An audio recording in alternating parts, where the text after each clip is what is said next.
Hello everybody, and today on To The Garage you join us in a new member of the fleet.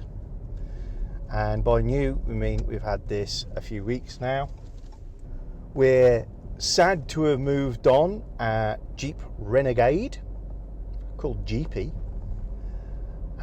which was a 1.6 diesel manual limited two-wheel drive model, and that had an ECU remap by a company called Visu and was very lively, very nice. But very pleased to introduce the new car. And what have we got? We've got another Jeep. But this time it's a Jeep Cherokee. And it's a 2017-18 car. It is the car with the challenging looks. So the nose is the one that is very much a Marmite nose. So you either love or hate the way it looks. Some people have said it looks like Salvador Dali did the grille for them, because the traditional 7-bar grille, 7-slot grille, is still there, but it's draped over the bonnet, and the headlights are not where you think they should be. So it does have challenging looks at the front. Both me and my wife think it looks very smart, but we are aware that not everybody does. The advantage of this car with this nose just at the moment is there is a new Cherokee coming out, and so there's quite a lot of this model starting to be traded in, and so you can get a very good deal on a lightly used Salvador Dali faced Cherokee. So I've been driving this car for a few hundred miles now, over many days, in all sorts of weather, traffic, road conditions, etc. So we thought it was time to give you our review and the specs score that goes with it. The To The Garage way of rating cars, which is to go through safety, performance, practicality, economy in the broad sense of the word, comfort and soul. So, quick bit of background. Depending on your point of view, there are two tops of the range in the Jeep Cherokee lineup. The Trailhawk, which is definitely the top of the range if what you're after is a car to crawl across rocks and do the off-road Jeep heritage stuff.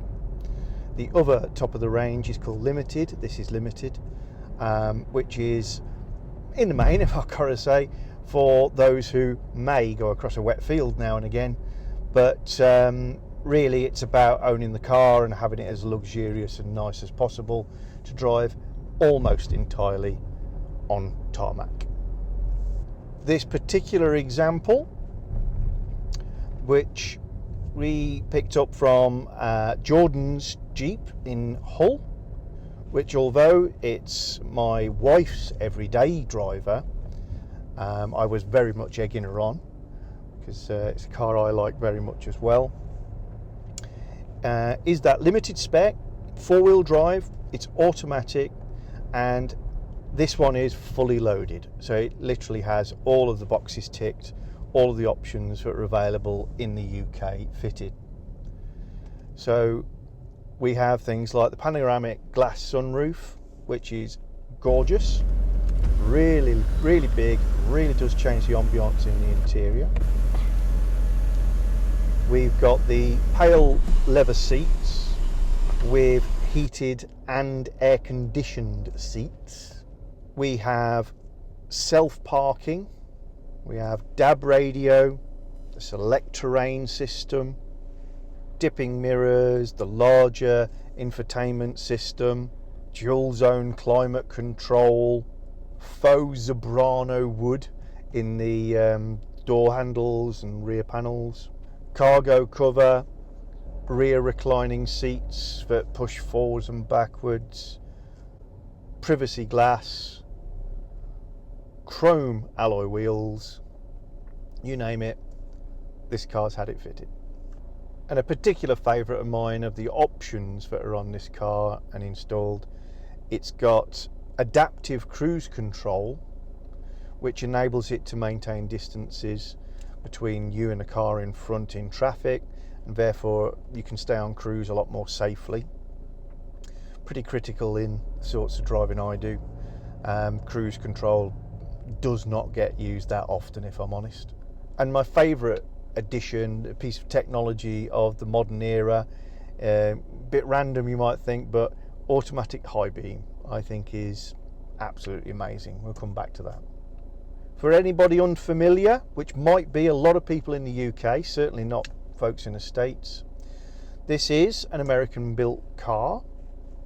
It is imported and therefore is rather more expensive because of that, because of tariffs, meaning that the list price on this vehicle would be circa £40,000, £42,000 when new.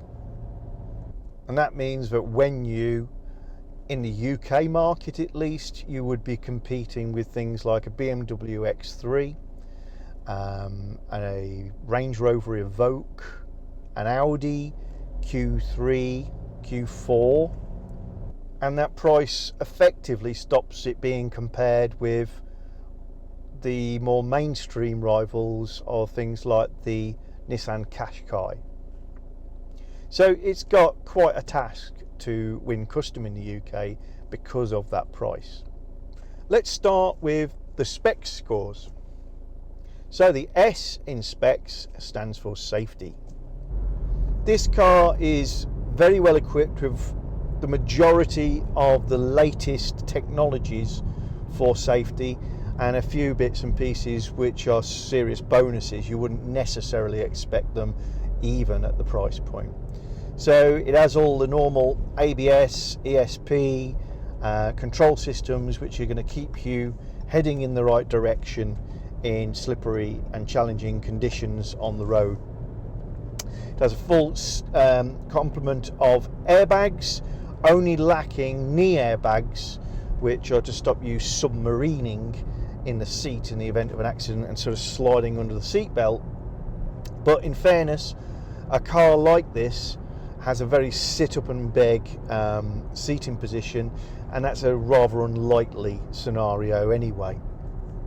Additional features include blind spot monitoring, which illuminates a little yellow triangle in the mirror to say that there is a car entering the blind spot that you may not be able to see. The active cruise control, which maintains the distance between you and the car in front, again is part of the safety package, a little bit more than you might expect from a car of this sort of position, and is a real boon to avoiding those slow speed shunts. And the stop-start traffic in the UK is very prone on motorways to people basically driving into spaces that they thought were going to be there, cars stop, etc, etc. It has emergency braking that's automated, in that if the car thinks you're approaching the vehicle in front rather too quickly or a stationary object, it will give a warning and then very quickly starts to apply the brakes before going into a full emergency stop. It has pass-by or crossover monitoring, which means when you're pulling out of parking spaces, somebody walks towards to go past the back of your vehicle, the car will alert you of that and stop you from pulling out into that person. An additional safety feature is the lane departure warning system. On this car, it flashes a light, it can make a sound, and it also makes a small correction with the power steering. The correction being made by the car is easily overpowered if you want to, but it can feel a little disconcerting. Please take the first exit from the roundabout in 1,000 feet onto A57. It can feel a little disconcerting, and many people will want to disable it. And the ultimate testimony is NCAP scores, and that's what we always base this SPPECS score on, with an allowance for a caveat for what else is around us. But in this case, this is a 5-star NCAP rated vehicle.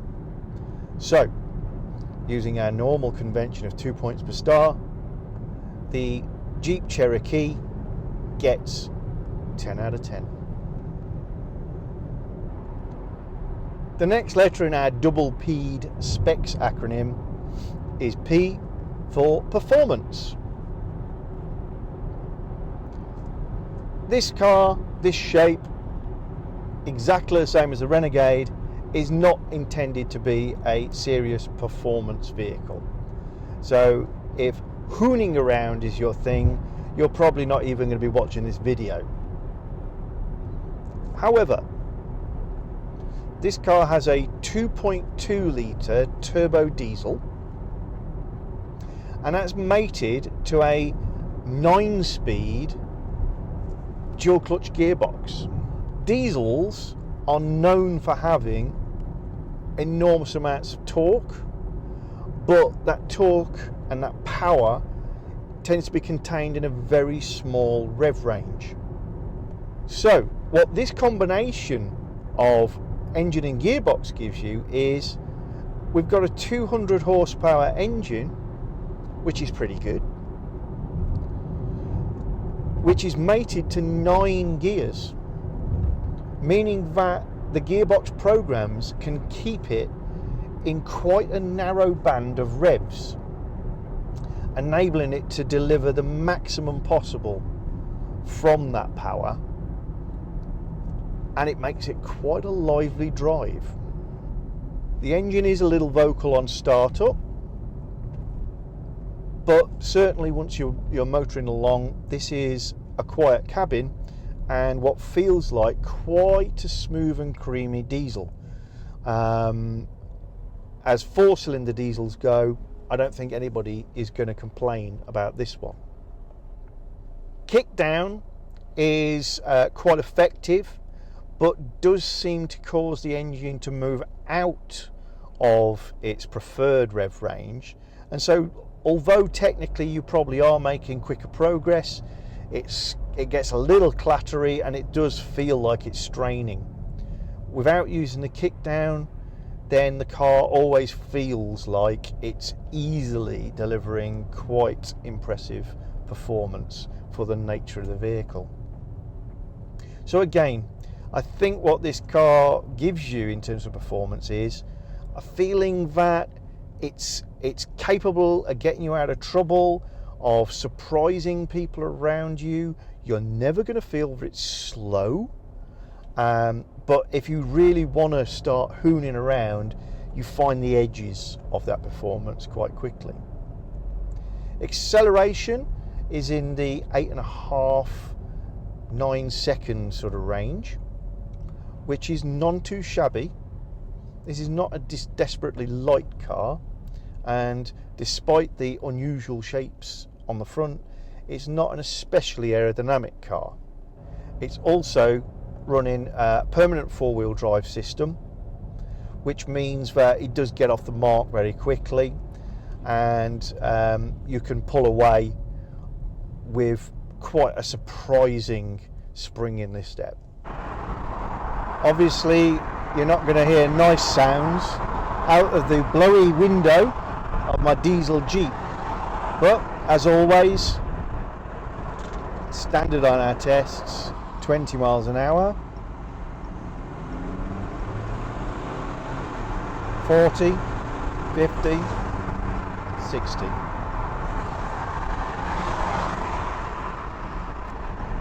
Not bad.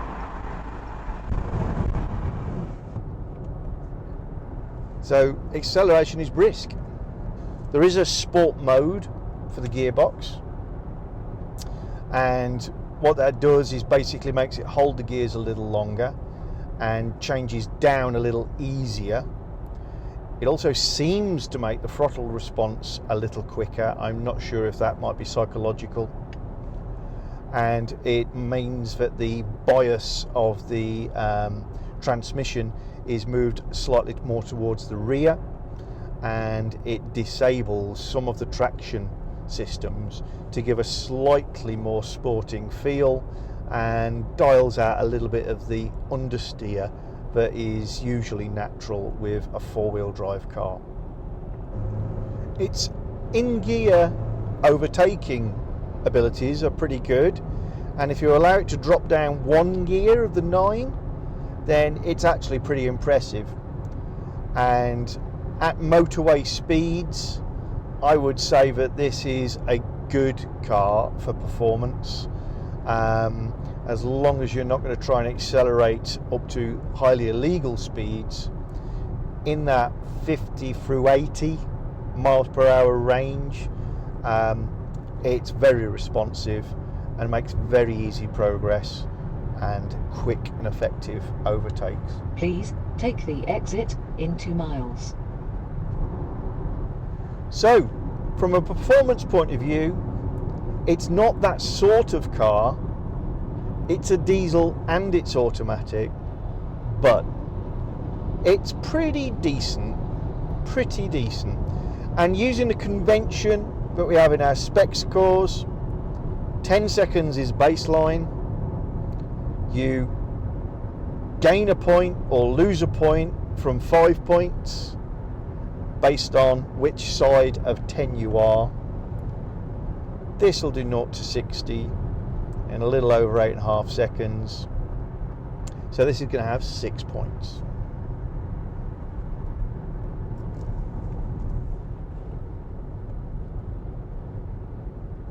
The third criteria in our SPPECS system is P for practicality. Access to the car is very good in all but one regard. So doors are large and open wide. The floor height inside is not so ridiculously high that anybody but the most infirm are going to struggle with it. And indeed, seat height is kind of perfect hip height, in that you haven't got to really bend or fold yourself up to get into this. It's a nice easy transition from stood beside the car to getting in.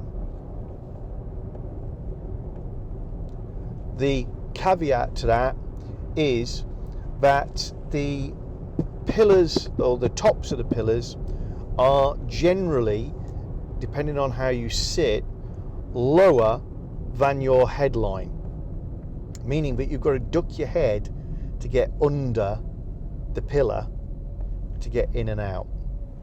That seems to be more of a theme on cars these days, as crash tests kind of encourage heavier and heavier A-pillars, and the A-pillar extends further and further into the roof line. You tend to have these lower features here. Also, the inclusion of things like window curtain airbags have made that so too. Once inside, the practicality continues with keyless start. On this model, at this spec, you basically only got to keep the key in your pocket, and you press the start button with your foot on the brake, and away you go. It's keyless entry, again, very practical, nice and easy. The boot lid can be opened from the remote control or by pressing the rubber button on the bottom of the hatch, and is motorized, so that's a great boon if you've got parcels and things that you're carrying. And the boot floor in the back is as perfectly flat and level with no lip as I've ever seen on any vehicle. Obviously it is at a raised level, but given the shape style of the vehicle, highly appropriate. The boot is not massive, but it is good. It's a nice shape, very square, flat bottomed. It's not very tall because the boot floor is a false floor, but below that false floor you've either got a full-size spare wheel or a polystyrene moulding with the appropriate bits and pieces to repair your tyre at the side of the road, but with lots of space in that moulding to store things below the boot cover. The Jeep storage rail system on the left hand side inside the boot at first looks a little bit weird and gimmicky, but you quickly start to appreciate how useful it is. You can stand tall things behind it in a little bin that's set into the floor. You can hook things over it. You can use the plastic hooks which come with the car and are clipped to the rail to hook on shopping bags, and you can actually remove the whole of that stowage rail system to either trap something behind it or increase the width of the boot to the maximum. Your luggage can be shielded from prying eyes with a nice retractable cover. The negative of that is that the rear edge flaps down quite a long way, and you find it very irritating and have to keep flicking it up to put some stuff underneath. So you tend to push it back, and I feel that after a while you'd probably keep the thing open unless there was something specific you wanted to cover. It removes easily and is very light, so again that's a bonus feature.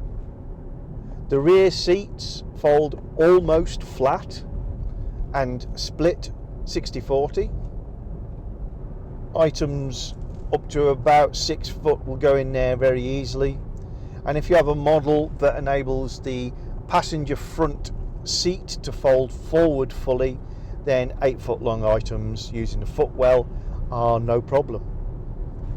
It has a reasonable, if not huge, fuel tank, giving it an effective range in UK with UK driving conditions of approximately 390-400 miles, I would imagine, for most people.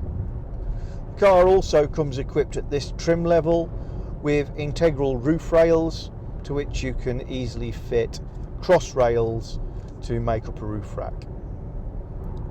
It has two sort of glove boxes, one very small one on the driver's side, which is maybe big enough to put your wallet in, and a larger, more conventional one on the passenger side, realistically is only big enough to hold the reasonably weighty owner's manual wallet and a couple of tins of travel sweets. The centre armrest has a really good sized bin inside it, and it has a 12 volt outlet. It also has aux and USB inputs. It has a notch in the side allowing you to let cables out without pinching them, and inside the top of the armrest, the sort of full slit if you like, there is an inductive surface, so you can charge your phone or other mobile device that supports that technology. There is a storage compartment on top of the dashboard that has a rubberized base, so you can chuck stuff in there and not have things jingling around. And in front of the gear selector, there's a cigarette lighter, auxiliary input, USB input, and an SD card reader, as well as a space that I think is obviously intended to drop your keys. Door bins are not especially large and have two separated compartments inside them, but are conveniently placed and easy to drop things in. In a bizarre choice for switch locations, Jeep have chosen to hide the fuel filler flap release button. That's a hard thing to say. You can only imagine that they got a designer in from TVR to come up with this one, and it's the only thing that genuinely, if we hadn't been shown where it is, we would have had to look it up. We wouldn't have found it accidentally, I don't think. So that is below the bulge in the armrest on the door panel, and is only really visible when the door is fully open. So this car will seat 4 large adults. In the rear, it has the rather unusual feature, at least to me, of a mains outlet. So the vehicle is equipped with an inverter, and that's something that I only really see as aftermarket options in cars that I've had previously. So here we have a car that will carry 4 to 5 adults in relative comfort and quiet. They'll have no problems getting in or out. They'll be able to carry all of their luggage in the spacious boot, and there is lots of places to charge things, store things, and a roof rack when even the car is not enough. Add that to its very genuine off-road credentials. It has got the select terrain system, which basically gives gearbox programs and mapping and transmission settings for the diffs, for automatic, just let me get on with it, snow when you've got very slippery icy conditions, sport when you want it to act a little bit more like a rear wheel drive hooning mobile, and sand and mud for really sticky stuff. All of it adds up to a very practical car. There is even a boot mat in the back, which is beautiful, nicely carpeted, and when you flip it over, it's a rubberized mat for when things get dirty, and at this spec level that's a standard item. To be more practical than it is, this car would have to have more seats than it already has. So it's not lacking, it just isn't a 3 abreast in the front, 3 abreast in the rear, or a 3-row seat car, or have a sliding door, or have maybe a marginally deeper boot or trunk compartment. In all other regards, this is a deeply practical car. It's kind of the epitome of practicality. If I was going to redesign it to add practicality, I would increase the size of the door bins, and I would add the tailgate glass being able to open independently of the tailgate, to give it that ability to throw things in easily and quickly, but also to retain something that's a little loose using the tailgate. Other than that, she's got it. So I think we've got to conclude that this is a 9 out of 10 car for practicality. Spec score of 9. The next part of our spec score is E for economy, and that's in the broadest possible sense. Everything that is about money and this car. This is the category where potentially the Jeep Cherokee, particularly in the UK, starts to come a little unstuck.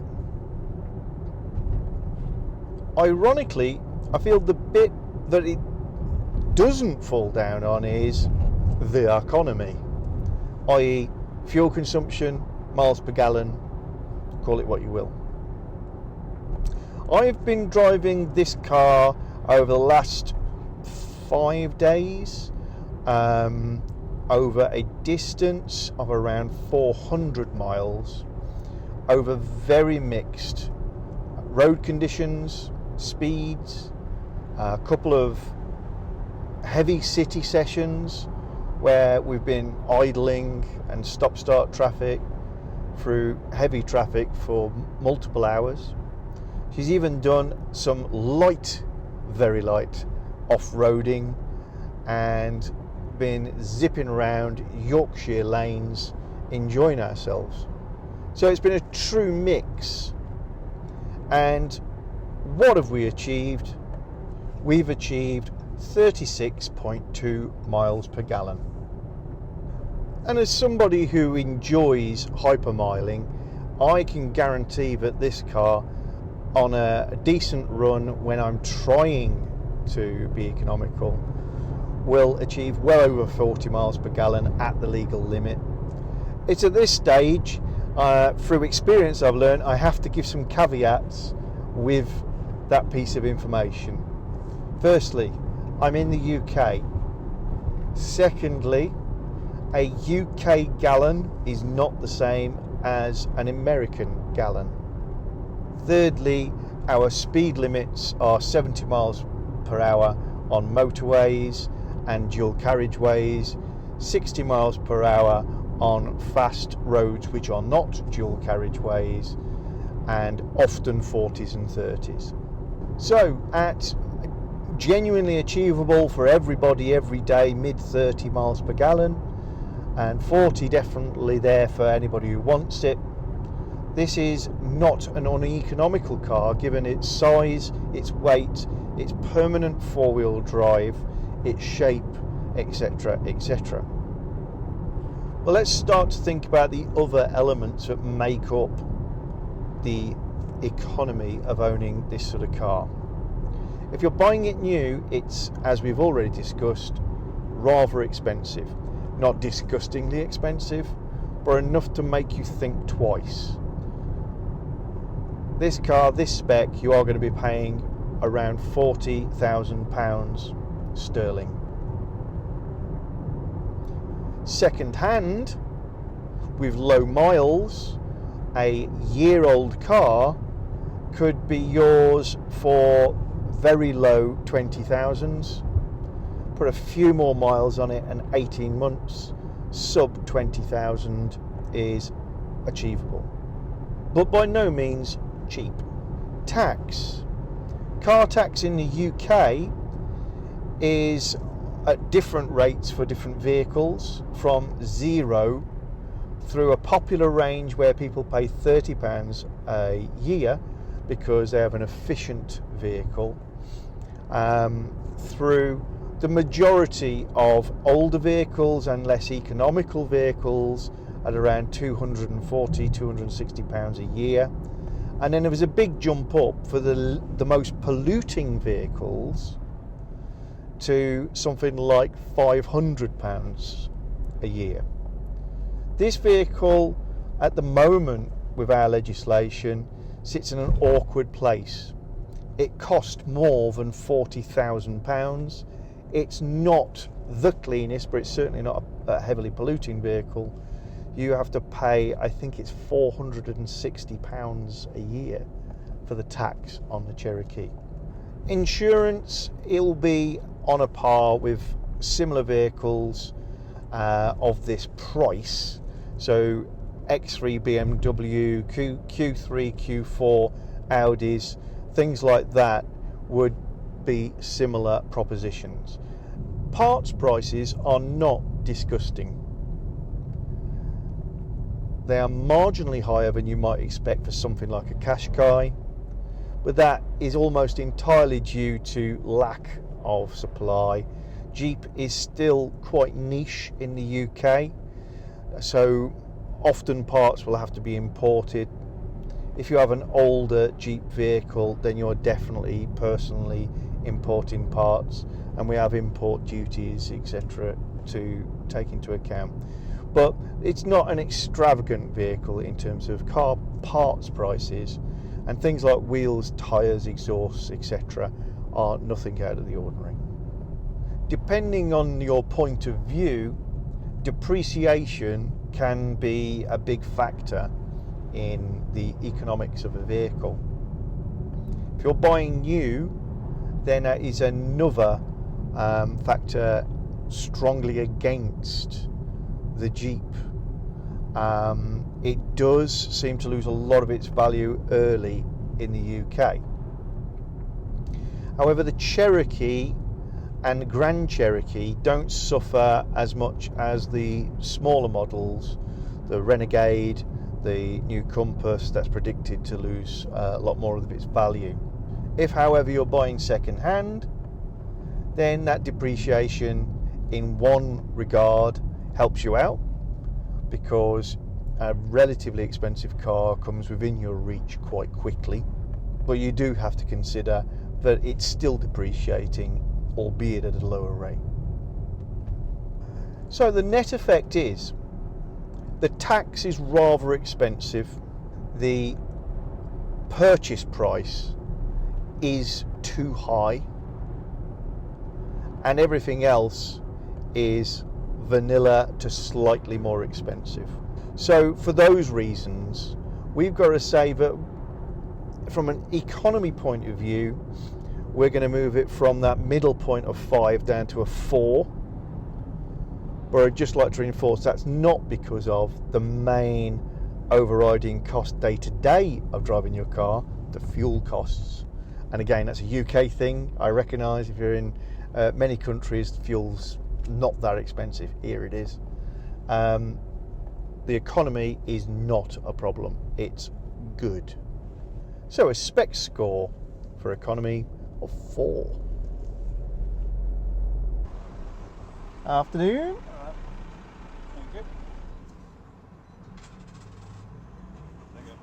Cheers, pal. Thank you. The next letter in our SPPECS system is C, and that's for comfort. And after the economy shot this down, the comfort's going to give it some back. This is a mid-premium vehicle, and as such, you would expect a certain degree of comfort from it. This car for me has exceeded my expectations in terms of the overall comfort category. Most obvious thing is seats. They are very good looking seats, but are very comfortable. We have the full leather on these ones. And not only are they comfortable, they have good lumbar support, they are supportive at the sides without being pinchy or anybody having to worry whether they're too large for them. The headrests are in the right position, which is close to your head and not touching it and giving you little strokes on the hairdo. The seats are heated at 2 levels and air conditioned and have a massive range of adjustments, all electrically controlled. The seating position is high, which gives great visibility and aids safety, but just gives you a nice comfy armchair feeling. Your legs dropping down almost vertically from the seat squat. Although the car doesn't look especially tall from the outside, the seating is kind of artificially high inside. It seems to be a Jeep thing that you sit high inside the car. A couple of negatives to throw in on the comfort at this point. We do have adjustable reach and rake on the steering wheel. Neither gives a particularly large amount of movement, but I'm a great believer in adjusting a car to suit your body shape and spending a lot of time on it. Now turn right and follow the road.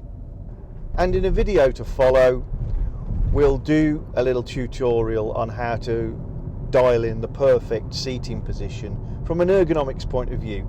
Taste, I can't help you with. So what are the couple of flaws this one's got?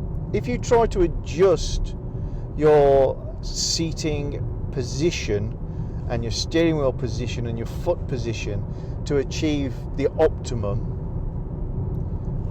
there is no left foot footrest in an automatic car. That's a pretty serious omission. It may be to do with right-hand drive. I don't know, but there is nothing in this car.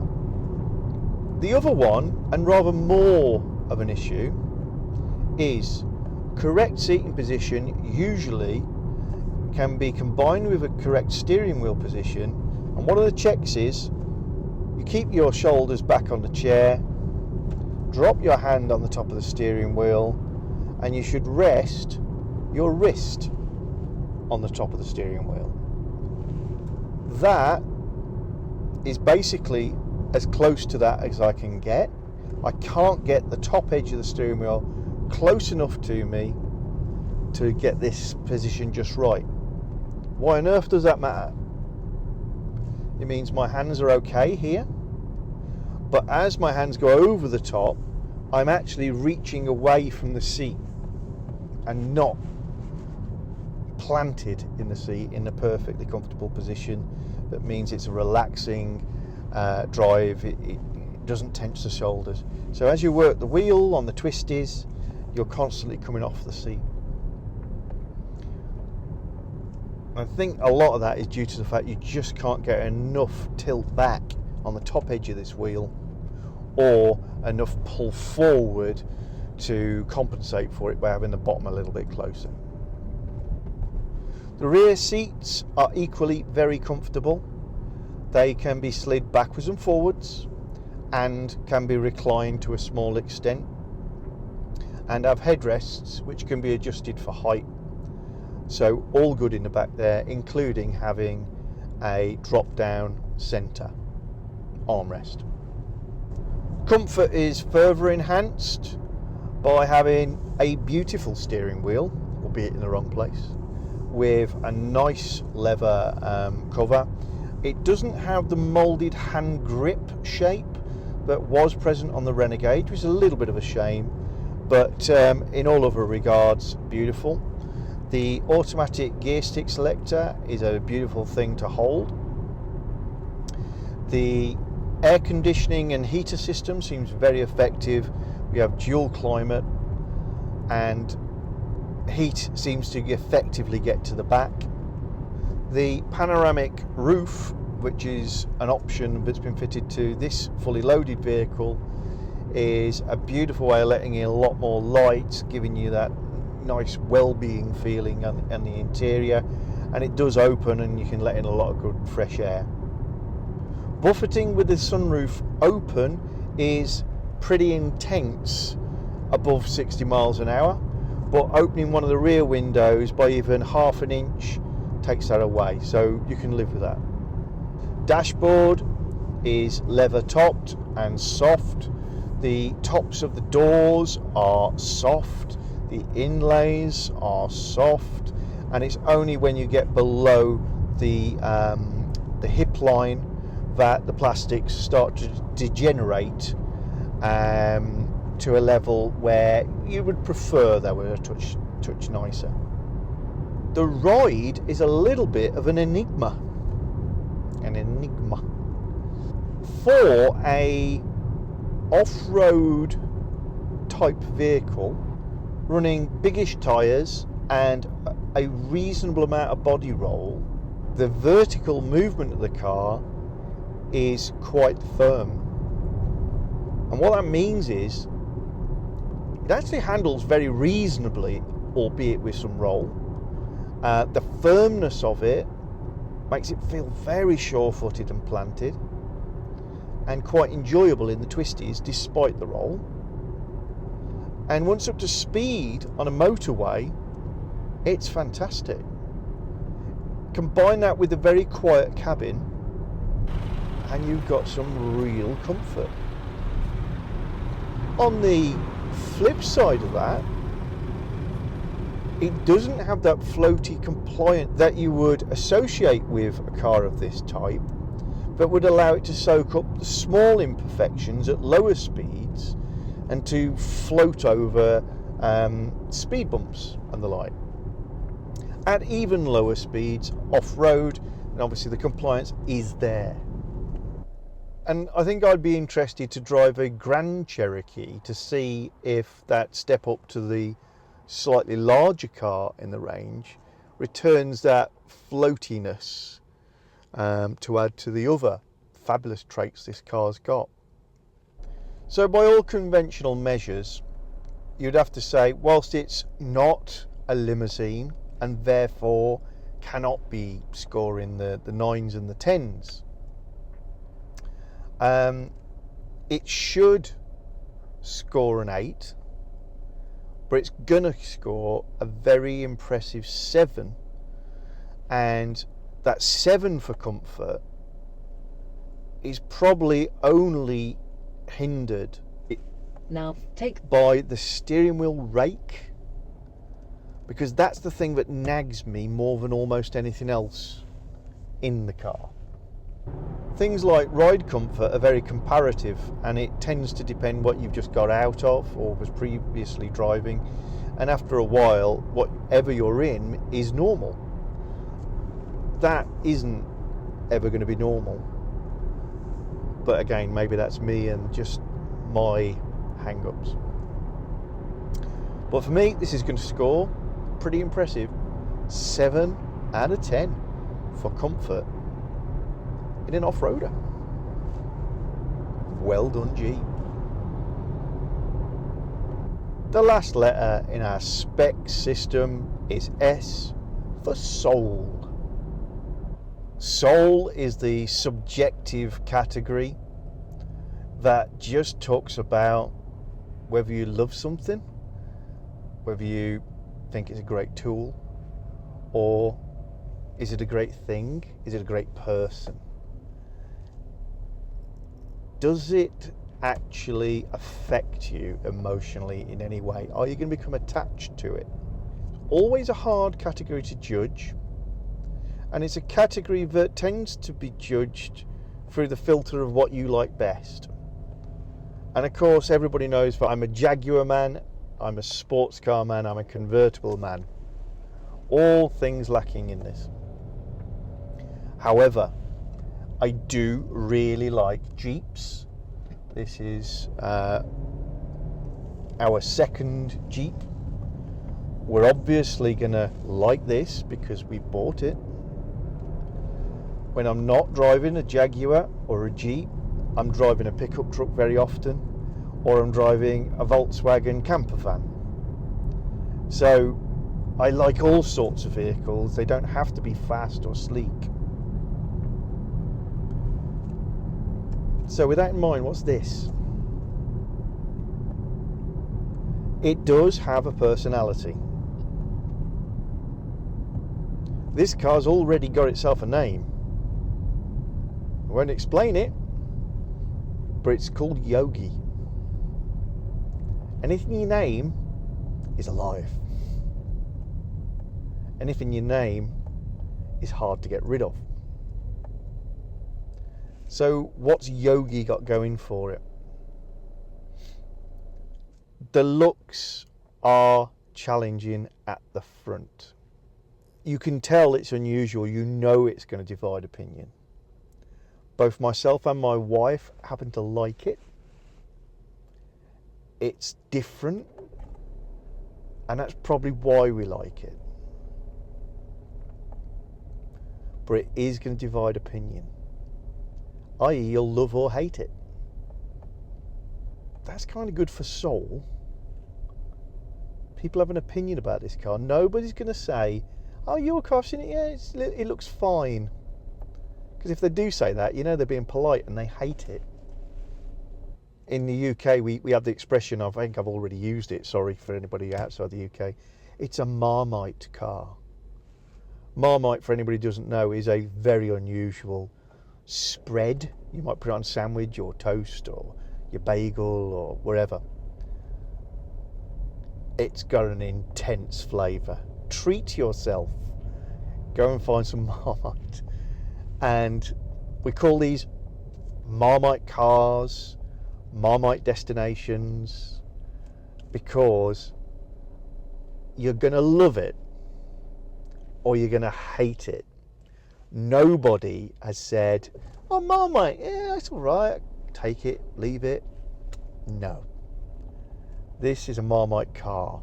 It has a very particular way of driving, as I've said, very smooth but firm. It has a different look and feel to the majority of cars inside. Not as extreme as in the Renegade or the Wrangler, but it's still very distinctly its own vehicle. It's Jeep. In the UK, the fact that it's American or American built means that it's a little niche. We're not big on American brands, Ford accepted. So, okay, yeah, makes it a little more interesting. What counts against it in the Soul is it's so drama-free. If you got a Wrangler, you'd be putting up with a few foibles on road because you love the shape or because you know what it can do for you at the weekend off-road. This really doesn't have too many foibles. So you might say you're adding a little bit of sterility to it, making it a little bit more of a tool rather than a person. This one's a hard one to call, but given we've only had the car for a month, it's already got a name. I think it's got some soul. It is not neutral. It is not 5. It is not white goods. And by white goods, I mean literally a disposable item. That's what takes you down the 1s and 2s of the soul list. And for me, white goods are things like non-GTI Mark III Golf. No personality, no nothing to hate about it either, if I'm honest. Or a 2005 model year Vauxhall Vectra, or Toyota Avensis. You get one of them because you want a tool, and they both did a job. I think this is just above neutral. This has got soul, and it probably is going to be a builder, so it's going to get 6 out of 10. And in my honest opinion, if you've got one of these and you actually use its capabilities off-road, you're going to sit this a lot higher on that scale. There's another thing that may tip it into even more soul and personality and more performance. Will we or will we not get this Jeep an ECU remap?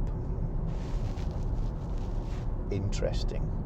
200 horsepower to up to 240 could be quite lively. So that concludes our specs review of the Jeep Cherokee 2.2 Limited automatic. I look forward to seeing your comments on what you think. If you've got experience of the Jeep Cherokee, how do you think we'll get on with this compared to the 1.6 diesel manual Renegade? Whether or not you agree with the scores that we've put in place, how would you score the specs? What numbers would you put against the acronyms? Let us know. Really keen to find out, because this is a new adventure and we're going to be reporting back every milestone in this car's life on the fleet to the garage.